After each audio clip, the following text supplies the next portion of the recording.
अण्णासारखी माणसं सामाजिक कार्यामध्ये काम करत असतात. आमच्या आशाताई आहेत, त्यांचं बी मी आधी मध्ये व्हिडिओ बघतो. आशाताई, तुमचं वर्णन जर करायचं झालं तर राग आणि वादळ ही दोन्ही सारखीच असतात. फक्त शांत झाल्यावर कळतं आपल्या एरियाचं नुकसान किती झालंय.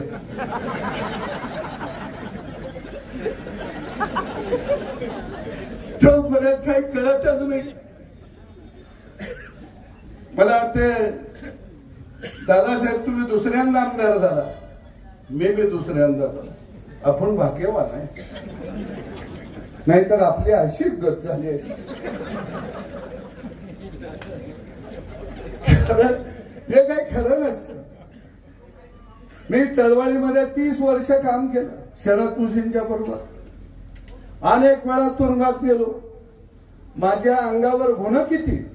265. तुम्ही म्हणणार काय केस कापत होतास का काय? काँग्रेस राष्ट्रवादीचं सरकार दादा, आम्ही आंदोलन करायचं चाकणला आणि गुन्हा नगरला, दौंडला. एका दिवसात 50 गुन्हा अंगावर घालायचे. सत्ता ही मस्तवाल असते खऱ्या अर्थानं बघितलं तर. मी तुम्हाला कौतुक म्हणून सांगत नाही, दादा इथं साक्षीदार आहे. देवेंद्र फडणवीस या माणसाचा का राग आहे बरं महाराष्ट्रातल्या प्रस्थापित राजकारण्यांना, लोकांना? तर त्याचा आडनाव फडणवीस आहे, त्याच्या संस्था नाही, त्याचं मेडिकल कॉलेज नाही, त्याच्या सूतगिरण्या नाही, काही नाही त्याचं. आणि या गब्बर सिंगाचं सगळं आहे. आणि मी राजकारणामध्ये महाराष्ट्राच्या बघितलं, पाटील, देशमुख, पवार, भोसले, मोहिते ह्या सगळ्यांनी एकमेकांचा पाहुणं बाई केली. ती तुझी पुरगी मला, माझी पुरगी तुला, असं एवढं केलं. हे 200-250 घराणे आहेत आणि 250 घराणी हा महाराष्ट्र चालवते. ती एकही कुणाबरोबर पाहुणा पै नसणारा महाराष्ट्राचा मुख्यमंत्री कोण असेल तर त्याचं नाव देवेंद्र फडणवीस आहे.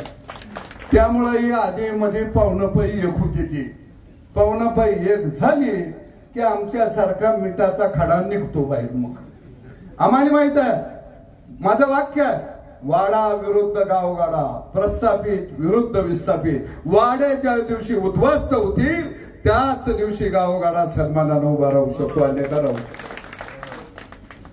व्हायला पाहिजे. किती वर्ष बरं ह्यांचं पोट भरत आहो. एकाच्या 50 शाळा, 40 शाळा, कॉलेज ह्यांचे, सूतगिरण्या ह्यांच्यात, दूध संघ ह्यांचं, बँका ह्यांच्यात. मला काय कळत नाही. आमदार बी असते, मंत्री बी असते आणि जिल्हा मध्यवर्ती बँकेला संचालक बी असते. म्हणजे इकडं आमदार बी आहेस तू, मंत्री बी आहे आणि तिकडं संचालक बी. साला ह्यांना संडास जरी निर्यात व्हायला लागलं, पैसे मिळायला लागलं ना, तर संडास महायोजनेचे अध्यक्ष सुद्धा ही अवलादी होतील. तुला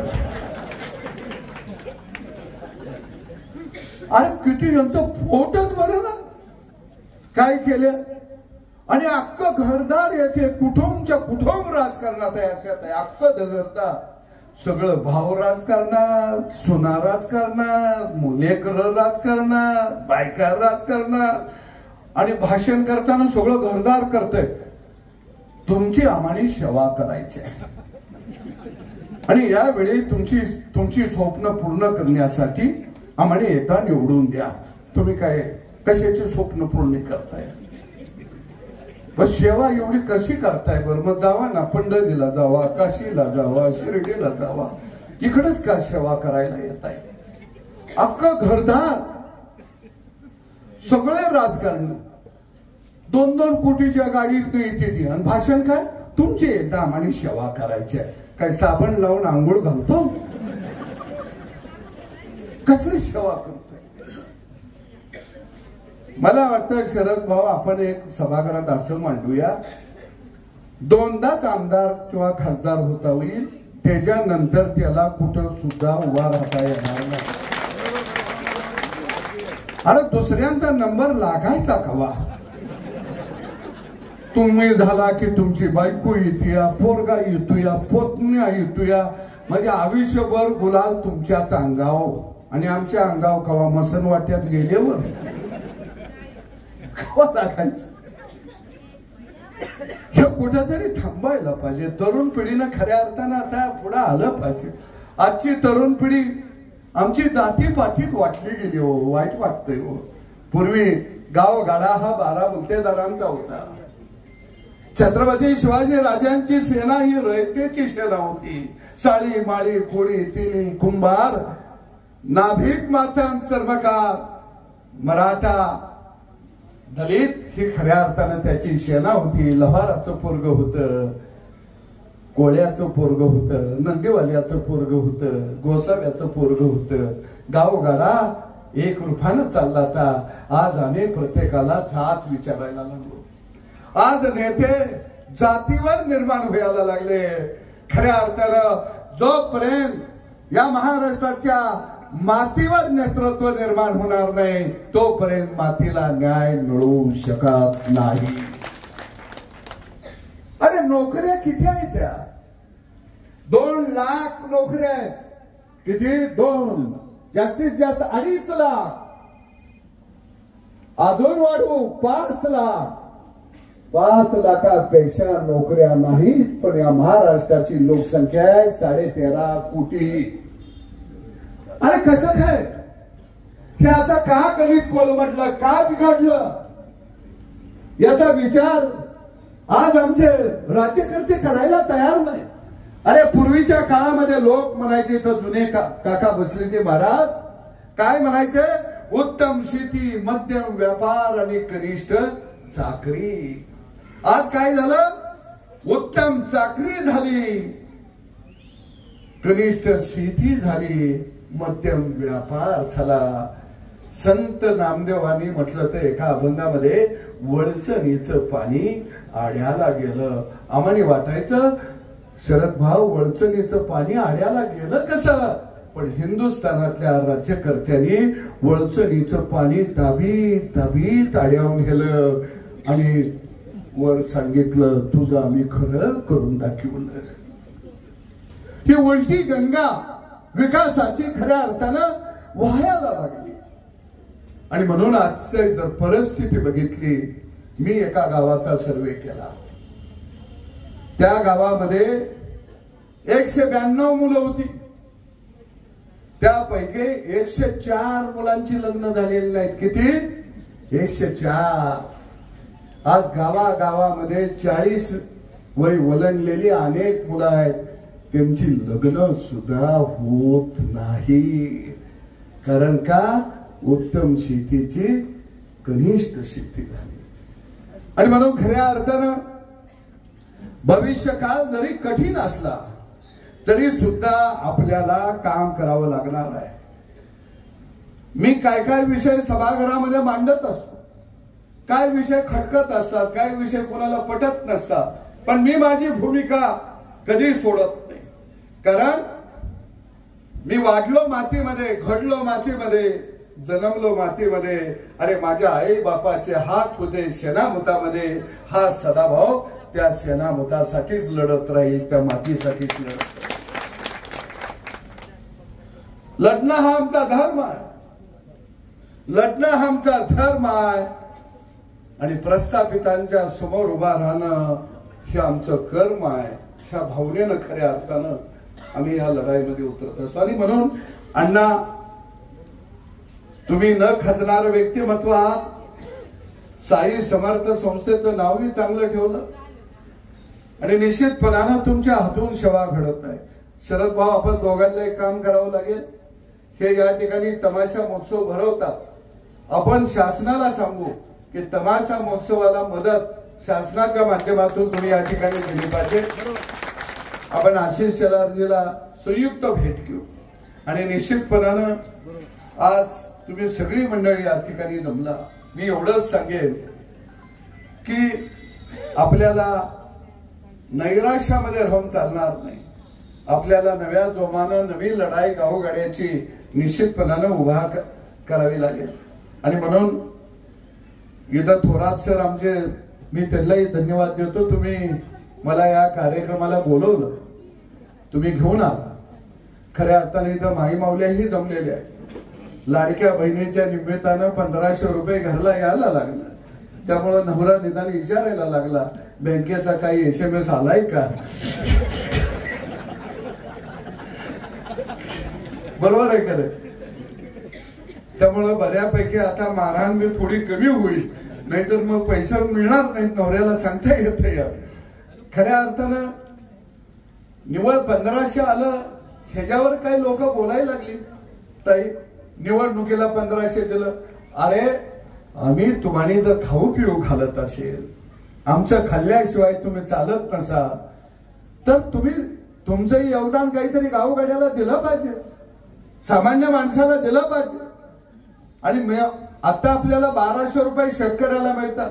माझी मागणी आहे, शेती टिकायची असेल, शेतकरी शेतामध्ये राहायचं असेल, तर एका शिपाई एवढा तरी पगार शेती करणाऱ्या शेतकऱ्याच्या खात्यावरती जमा झाला पाहिजे. का होऊ नये? आणि खऱ्या अर्थानं या मातीतून अनेक संत झाले, या मातीतून अनेक शूरवीर झाले. कारण ही गावखेड्याची माती ही वैभवाची माती आहे. अनेक कवी, अनेक लेखक याच मातीतून झाले. या नभाने या भुईला दान द्यावे आणि या मातीतून चैतन्य गावे. मानवर सारखा एवढा मोठा कवी याच मातीतला. काट्या कुट्याचा तुडवीत रस्ता, माझ्या गावाकडे चल माझ्या दोस्ता. कशी मातीत मातीत मळतात माणसं, कशी जीवाला खातात कसता, माझ्या गावाकडे चल माझ्या दोस्ता. इंद्रजीत भालेराव सुद्धा या मातीचं वर्णन अनेक माणसांनी खऱ्या अर्थानं इतिहासाच्या पानावरती केलेलं आपल्याला पाहायला मिळत आहे. आणि म्हणून या मातीला मी वंदन करतो, बेले गावाला वंदन करतो. दत्ता महाडिक पुणेकर यांच्या चरणी मी नतमस्तक होतो. एवढा महान कलाकार या मातीनं दिला. विठाबाई नारायण गावकर या मातीनं दिल्या. मी दादा तुम्हाला माझी विनंती आहे की काही होत विठाबाई नारायण गावकरांचा एक भव्य दिव्य स्मारक आणि पुतळा आपण उभा करायचा. आणि मी आजच पत्र लिहिलं, आपण बसून त्याची बैठक लावू. अरे एवढी मोठी कलाकार माऊली जी डिलेवरी पडद्याच्या माग होती आणि लेकराची नाळ दगडानं तोडते आणि स्टेजवर उभा राहते रसिकांच्या समोर. अरे ही केवढी उंचीची माऊली होती आमची, केवढी उंचीची माऊली होती. अरे ही माणसं आमची वैभव आहे. आणि म्हणून मला अण्णांचं विशेष कौतुक काय वाटलं की ही माणसं अण्णा तुम्ही जपली. म्हणून मी त्या दिवशी अण्णांना आलो, म्हटलं माझ्या भागातले पट्टे बापूराव असतील, माझ्या भागातला पी सावळाराव असेल, माझ्या भागातला बालगंधर्व असेल, माझ्या भागातला गुलाबराव बोरगावकर असतील, माझ्या भागातले लोकशाहीर अण्णाभाऊ साठे असतील. या माणसांच्या साठी मला आयुष्यामध्ये काही तर करायचं आहे. आणि तुम्ही दत्ता महाडिक पुणेकर असेल, चंद्रकांत ढवळपुरीकर असेल, अरे मोठी कलाकार आहे. अरे गाव गाडा दुःखातनं जर बाहेर कुणी काढला असेल तर या गावगाड्यातल्या कलाकारांनी काढलेला आहे. गावगाड्यातल्या कलाकार. अरे चंद्रकांत ढवळपुरीकर, दत्ता महाडिक पुणेकर आणि विठाबाई नारायण गावकर ही व्यासपीठावर उभा राहिली की गावगाड्यातली आमच्या शेताभातात राबणारी माणसं डोक्याचा फेटा हवेत उडवत होते आणि आपलं दुःख त्या फेट्याखाली फेकून देत होती. पेट्या बरोबर. अरे आमची कला, आमची संस्कृती, आमचा गावगाडा खऱ्या अर्थाने या माणसाने जिवंत ठेवलेला होता. या माणसाने दत्ता महाडिक पुणेकरांचे वक आजच्या पिढीला त्या काळात आम्ही बघितलं. संत तुकोबांचा वक जर करायला लागले, अरे संत तुकोबा या पृथ्वी तलावरती या महाराष्ट्राच्या मातीमध्ये साक्षात कुणी जर उभा केला असेल तर त्याचं नाव आहे दत्ता महाडिक पुणेकर. त्यांच्या कपाळाचा गंध, गालाचा गंध, कानाचा गंध, गळ्याचा गंध ज्यावेळी आम्ही बघायचं त्यावेळी खऱ्या अर्थानं तुकोबा आमच्याकडे धावत आलाय. या चाकणच्या डोंगरावर तो तुकोबांचा त्या ठिकाणी ध्यान धरणा करत बसला. काय विलक्षण चित्र होत. गळ्यात असणारा त्यांच्या विना, डोक्यावरचा फेटा, अंगातलं धोतर. दत्ता महाडिक पुणेकर अभंग गायला लागले तर या गळ्याच्या शिरात दाट व्हायच्या.